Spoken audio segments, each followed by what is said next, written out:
अध्यात्म जीवन की सर्वोत्तम व्यवस्था है। इसका किसी भी धर्म से कोई लेना देना नहीं है। किसी भी देश, जाति, धर्म के लोग आध्यात्मिक शक्ति प्राप्त कर सकते हैं। इसका रहस्य अनपढ़ भी समझ सकता है। विज्ञान की तरह अध्यात्म भी कारण और प्रभाव के नियमों से संचालित होता है। विशेष रूप से हम अपने जीवन में 5 बातें स्वीकृति, संयम, सहयोग, नैतिकता और ध्यान अपनाकर आध्यात्मिक शक्ति प्राप्त कर सकते हैं। हर पल हम असंतोष और शिकायत में जीते हैं। यह तनाव और अशांति का एक बड़ा कारण है। धीरे धीरे हमें संतोष से जीने की आदत डालनी चाहिए। इंसान का दिमाग हमेशा डर के साए में रहता है।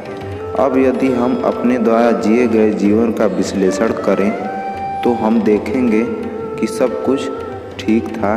इस बात को ध्यान में रखते हुए यह सोचना चाहिए कि भविष्य में सब कुछ ठीक हो जाएगा।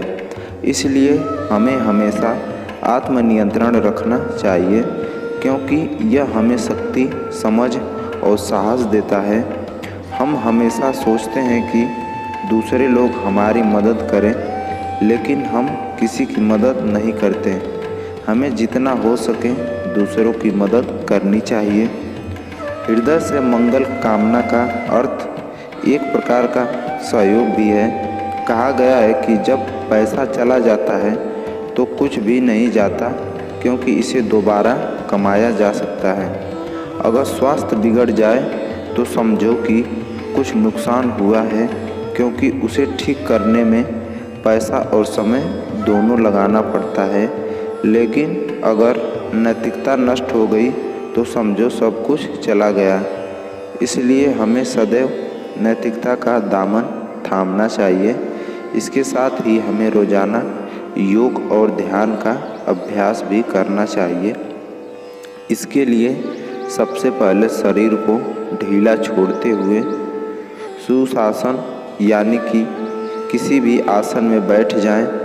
सबसे पहले गहरी सांस लें और धीरे धीरे छोड़ें। फिर आराम से बैठ जाएं और प्राकृतिक रूप से सांस लेने पर ध्यान केंद्रित करें।